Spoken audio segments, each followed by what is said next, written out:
Durante las últimas semanas hemos sido testigos de cómo los movimientos ciudadanos se han tomado las calles de nuestro país. Vimos el fin de semana pasado las protestas afortunadamente pacíficas contra Hidro Aysén. Se reunieron cerca de 20.000 personas en el centro de Santiago. También los estudiantes se han movilizado en los últimos días. Queremos analizar qué está ocurriendo. Está en el estudio Fernando García Nadaf. Él es analista político de la Universidad Diego Portales. Fernando, gracias por venir. Gracias. ¿Cómo estás? Bien, bien. A ver, yo recuerdo que, las movilizaciones no son algo nuevo en el país, pero también recuerdo que en el primer año de gobierno, por ejemplo, de la expresidenta Bachelet, también se sucedieron varias manifestaciones, estuvieron los pingüinos, también trabajadores. ¿Era esperable que en este primer gobierno de Sebastián Piñera también se generaran manifestaciones de descontento en distintos temas? Sí, evidentemente que era esperable que hubieran manifestaciones. En todos los gobiernos hay manifestaciones. Lo que hace una diferencia de esta ola de manifestaciones con respecto a otras es que el mundo cambió, ¿no es cierto? Y lo que básicamente cambió es la forma que nos estamos relacionando, ¿no es cierto? Es como nos estamos comunicando, interactuando entre nosotros. Y eso es súper importante porque realmente ha cambiado la realidad que vivimos. Si cambiamos la realidad que vivimos, empezamos a cambiar también nuestra forma que imaginamos el mundo. ¿Okay? Eso es lo que cambió. Esto hace que estas manifestaciones, la de Hidro Aysén, la de los estudiantes, etcétera, no puedan entenderse simplemente como un fenómeno propiamente chileno. Esto está pasando en todas partes del mundo y es porque en todas partes del mundo cambió esa estructura, ¿no es cierto? Y es súper importante entender esto porque esto ha pasado otras veces en la humanidad. O sea, cada vez que ha cambiado la estructura de estructura medio, digamos, cada vez que ha cambiado ha habido un cambio profundo en el sistema político y esto a veces lo olvidamos. ¿Tiene que ver, perdón, eso con que ya no existe una visión como de verticalidad respecto de quienes conducen las políticas públicas, sino que más bien de una persona que si bien fue electa, cualquiera sea el país, también hay una vinculación de un par, de un igual en esa... ¿Se entiende bien así? Sí, no, y hay mucho de eso efectivamente, pero esto, para ver realmente qué tipo de cambio es lo que está operando, hay que fijarse realmente cómo cambió esta relación entre nosotros, ¿me entiendes o no? Porque si tú te fijas, yo te invito a que pensemos un poquito, no con la distancia, con este error muestral que muchas veces tenemos de ver y analizar la política de los últimos 10 o 20 años, sino que analizarlo como de la gran foto, ¿no es cierto? Y tú te das cuenta que cada vez que fue modificado ese mundo compartido, mira, por ejemplo, apareció la prensa escrita, ¿no es cierto? Y aparecieron las repúblicas. Perfecto. ¿No es cierto? ¿Y por qué? Porque la prensa escrita permitió que la gente intercambiara ideas sin estar copresentemente. ¿Te fijas? Fíjate, después apareció el cine y la radio. ¿Y qué es lo que ocurrió? La gente tuvo mucho más acceso por todas partes y se transformó en una democracia de masas. Permitió incorporación de las mujeres, se bajó la gente que votaba, los movimientos sociales, los movimientos obreros, surgieron porque en forma paralela a este cambio de este dispositivo medial. Surge la televisión a mediados del siglo XX y ¿qué es lo que pasa? Toda la política se transforma y se traduce en términos de la televisión, la imagen, el marketing político, las encuestas, y eso es el mundo que estamos viviendo. Y hoy día las redes sociales, ¿qué rol juegan ahí? Las redes sociales, fíjate que tienen una forma de pensar o de estructurar el mundo totalmente distinto a lo que fue la televisión, la radio, el cine y la prensa. Todos esos otros fueron funcionales a un sistema, a una estructura, a una forma de ver el mundo. Perfecto. Los otros, como tú dijiste, son verticales.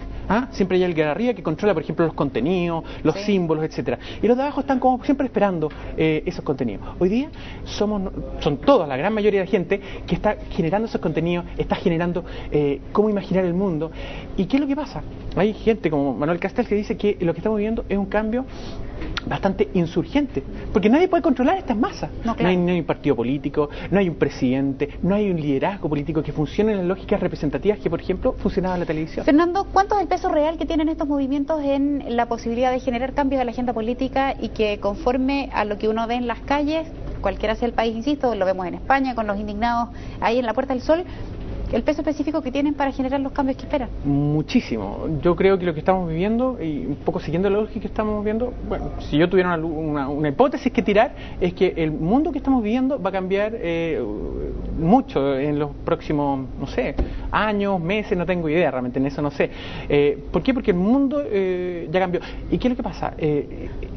Claro que termina, porque ¿qué es lo que hablábamos recién? Los liderazgos políticos hoy día se vuelven mucho más vacíos. ¿Por qué? Porque la gente, en cierta manera, está organizándose mucho más fácilmente, no te aguanta cualquier tipo de decisión, ¿te fijas? Eso necesariamente va a generar algún tipo de fricción con las instituciones que vienen arrastrándose de un mundo donde no existía Internet. Fernando, y una de las críticas que se ha hecho, por ejemplo, recuerdo semana pasada por parte de la SOFOFA, en fin, ellos manifestaban que estas marchas, estas convocatorias no siempre son del todo responsables porque muchas de las personas que asisten a ellas no siempre siquiera manejan la cantidad de información que deberían para saber exactamente por qué están protestando.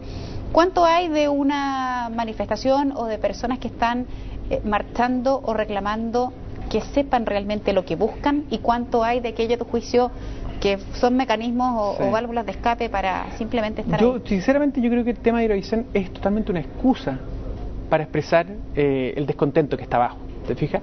Si la gente que fue a las marchas va a poder constatar que no solamente se gritaba por Eurovisión, se gritaba por las comunidades, por las minorías sexuales, por los estudiantes, por los mapuches. Eran todas estas causas, que fíjate que es lo mismo que está pasando en España, en Francia, en Wisconsin, en Medio Oriente. O sea, todo, de cierta manera, esto es una buena excusa, realmente se dio. Evidentemente hay toda una estructura, ¿no es cierto?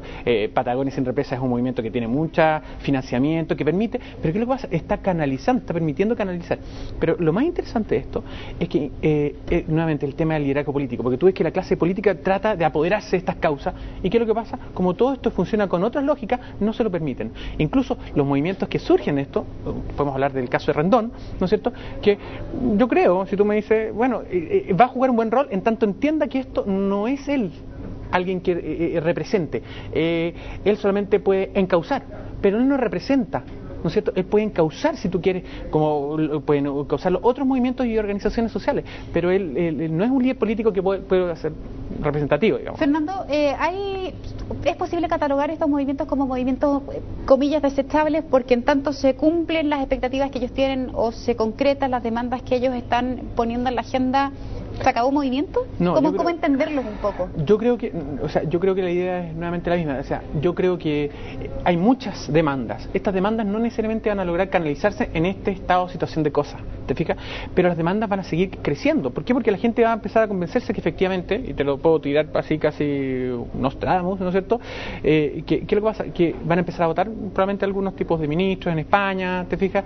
Bueno, en el Medio Oriente vimos como cayeron estos tipos, claro, que nadie pensaba 3 semanas antes. Entonces, cuando empieza a cambiar la realidad, la gente, ¿qué pasa? Empieza a empoderarse más. Entonces, ¿y cómo va a cambiar la política? Porque estoy pensando que con esta nueva forma de ver y entender el mundo, lo más probable es que las demandas a la clase política sean muy distintas de las que veíamos hace tiempo, y que por lo tanto aquel que quiera tener autoridad o responsabilidad pública va a tener que buscar otras formas de poder conseguir que... Es que esa va a ser la gran lucha. ¿Cómo? Que sea, porque esa va a ser la gran lucha. Te vas a fijar, las comunidades van a empezar a organizarse y van a empezar a manifestarse, y creo que la clase política y las clases más fuertes, digamos, van a tratar de responder y decir, ¿sabes qué? No, todo está estructurado, todo está perfecto. Esa va a ser la gran lucha, yo creo que se nos viene en los próximos 10 años.